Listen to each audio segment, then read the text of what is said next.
Uh, I'm very sure, Mr. Speaker, that you know very well that the Committee on Anti-Drugs is very active on RA 9165.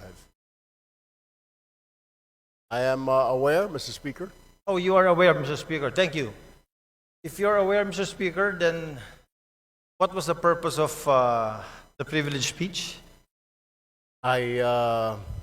I don't know if my distinguished colleague was present when I was mentioning an amendment on Section 21 of RA 9165.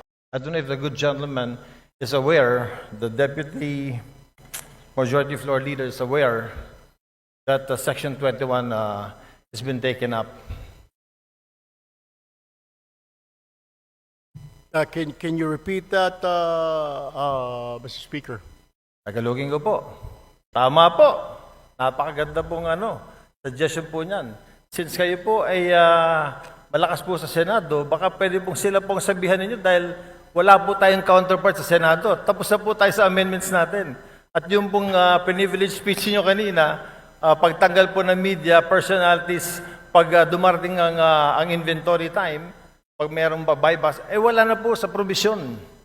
Pagdating ho natin doon, Mr. Speaker, we will do that. But for now, we really have to look into this, maybe push on and convince our counterparts in the Senate to pass this law immediately. Matatagalan pa po tayo kasi dadaan pa po tayo ng eleksyon. Pag hinintay po natin na umabot kayo ng Senado, ay isang taon na naman po yun. Congratulations po at inamin nyo na talagang panalo na kayo sa Senado. I'm very happy that a colleague of ours will be in the Senate soon. Pero ibabalik ko lang po, Mr. Senator, na ito pong hinihiling ninyo na tanggalin natin or i-amend natin sa Provision 21 of RA 9165, matagal na po naming tinabaho ito sa aming komite at tinanggal po talaga po namin to. Mr. Speaker, members of the esteemed chamber,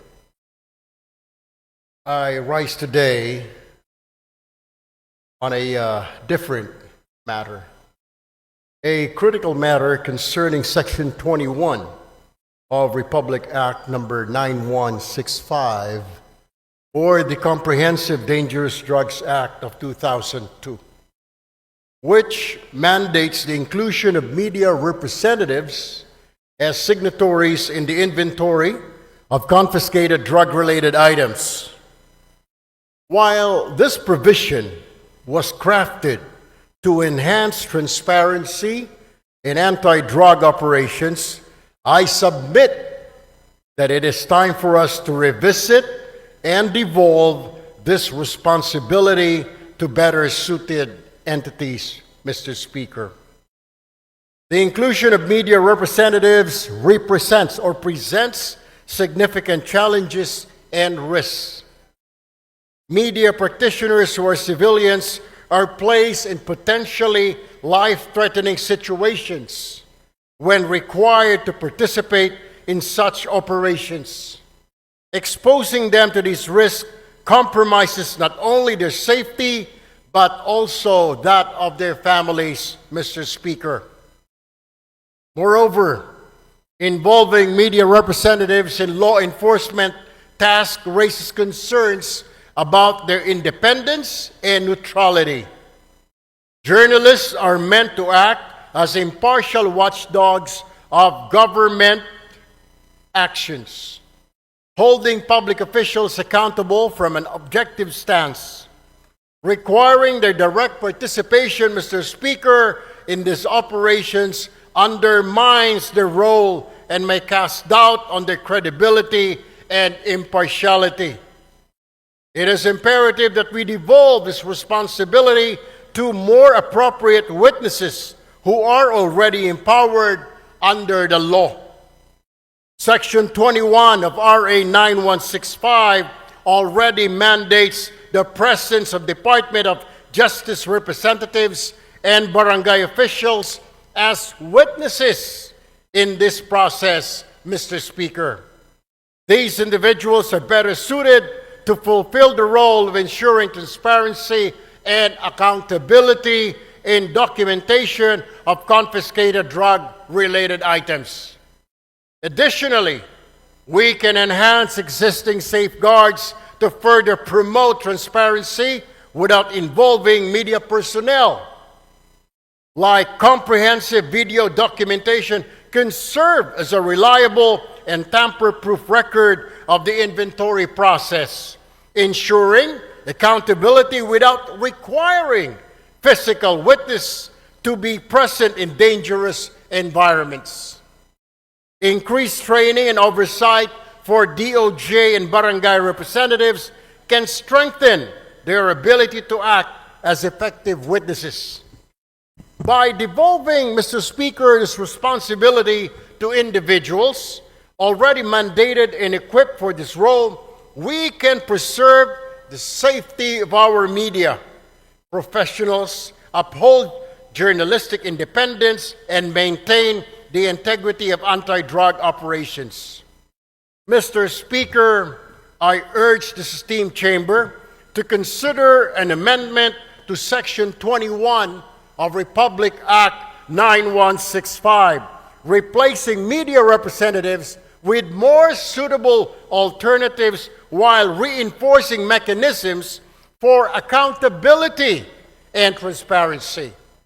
Let us act decisively to modernize this law and ensure its implementation aligns with our commitment to safety, justice, and good governance. Thank you, Mr. Speaker and my colleagues, and I look forward to our deliberations on this matter soon. Maraming salamat po, magandang hapon sa ating lahat. Thank you very much. Daghang salamat. Majority Leader. Mr. Speaker, I move that we recognize the Honorable Richard Gomez of the 4th District of Leyte for his interpellation. The Honorable Richard Gomez is recognized. Thank you, Mr. Speaker. Magandang hapon po sa inyo lahat. I'd like to find out if the good congressman from ACT Party List would like to answer some of my questions regarding his privileged speech.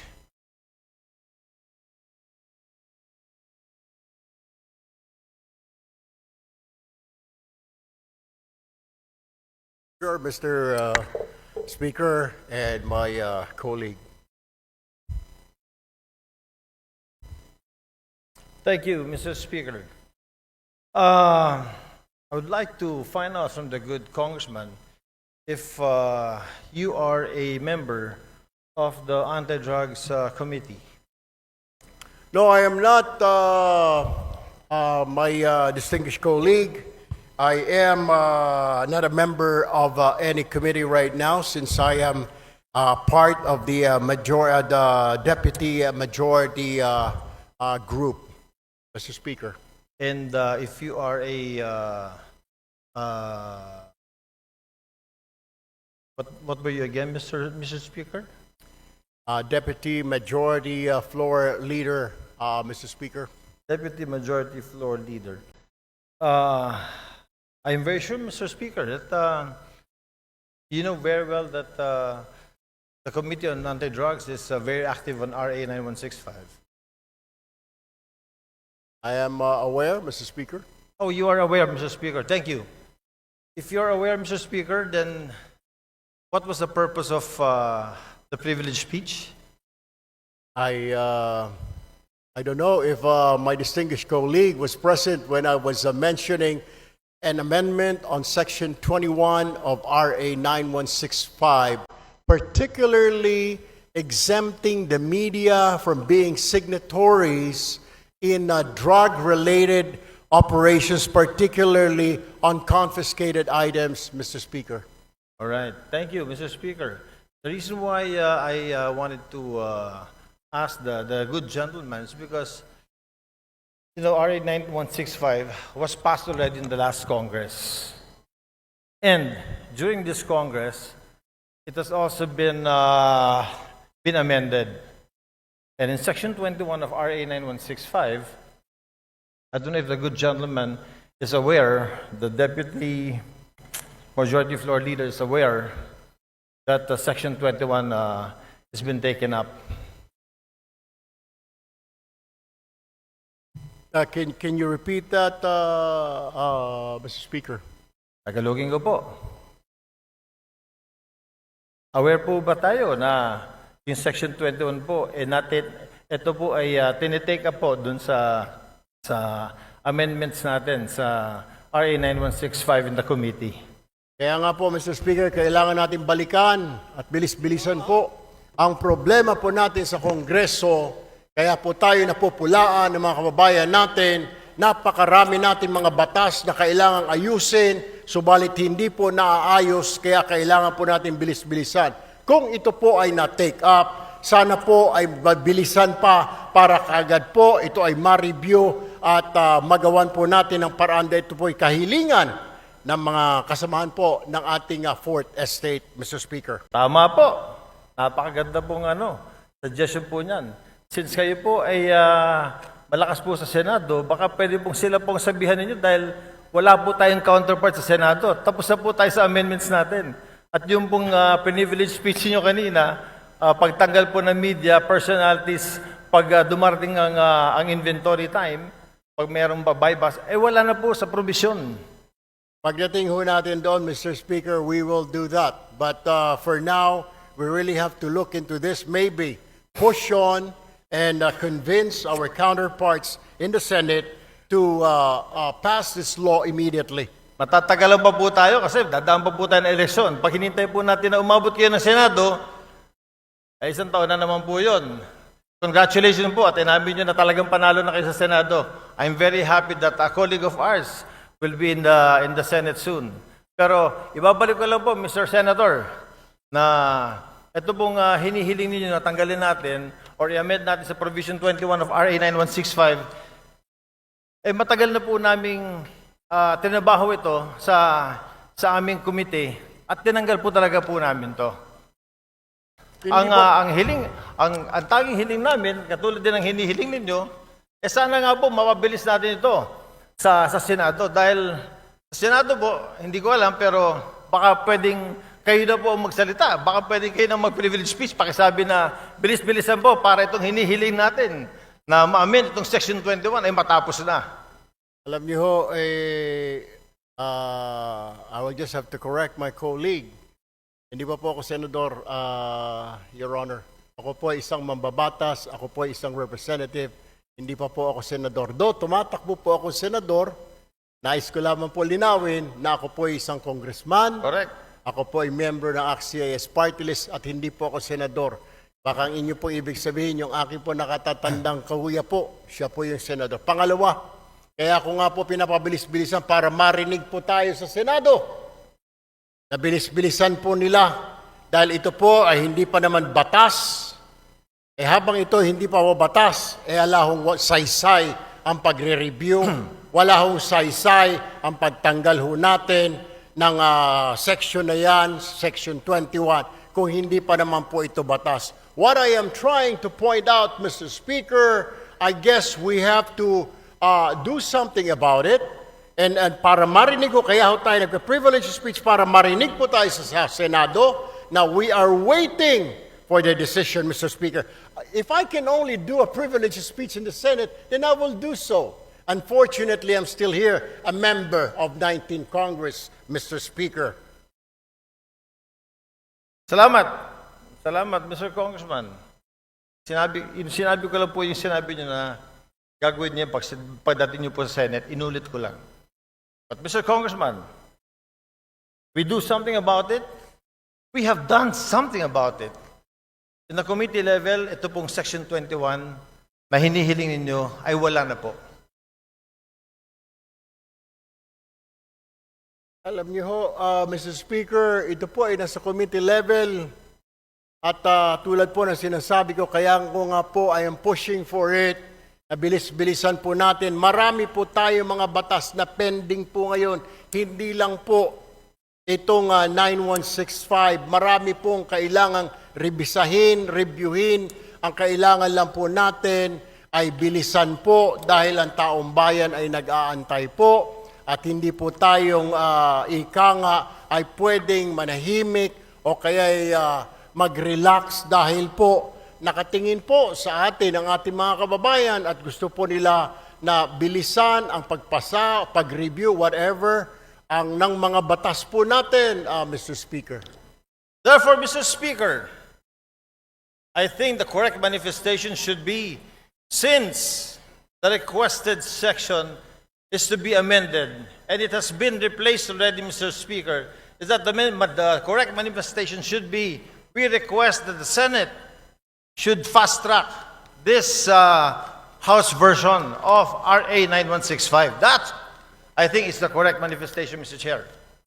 I will take that, Mr. Speaker, but what I am saying is that the reason why I stood up today to remind not only our members here, but also our counterpart in the Senate, because I am sure they're also reviewing what we're doing here and watching us, to fast-track kung meron man, kung nandyan na po sa kanilang mga kamay na bilisan, because we cannot dictate them. We can only suggest, Mr. Speaker. We can only tell them and inform the public that we already did this. Tama po ang ating kasamahan na sinasabi niya pong ni-review na po yan, inalis na po yan, para malaman po ng taong bayan na wala na po yan, wala na sa kamay natin yan po, ay nasa kamay na ng Senado para bilis-bilisan po nila. And that is the purpose of my privileged speech this afternoon, Mr. Speaker. My dear colleague, sir. Thank you, Mr. Speaker. Oh, I thought amending Section 21 was the main thrust of the privilege speech. I didn't know it was to fast track the House version of 9165. But nevertheless, Mr. Chair, yun na rin po ang hinihiling natin. Since yung nire-request po ng colleague natin na tanggalin po sa Section 21, yung pagsama ng media kapag po nag-iimbentary sa mga bypass, sa mga nahuli na ay wala na po sa committee level. Wala na po, pumasa na po sa atin. Sana po another privilege speech from our good colleague will tell the Senate, bilis-bilisan niyo naman kasi binilisan na po namin. I wish I can we will do that, Mr. Speaker. Para makarating po itong ating mensahe sa kanila. Hindi naman natin pwede sila pong utusan, Mr. Speaker, kundi tayo lamang po ay pwede nating sabihin na nag-aantay po tayo. Kung naipasa na po natin dito sa Kongreso, then ang problema po ay nandoon. I guess we'll have to do, or I have to make another privileged speech, Mr. Speaker. We shall await the next privilege speech. Thank you, Mr. Speaker. Thank you, Mr. Congressman. Maraming salamat po. Magandang hapon. Thank you very much. Majority Leader.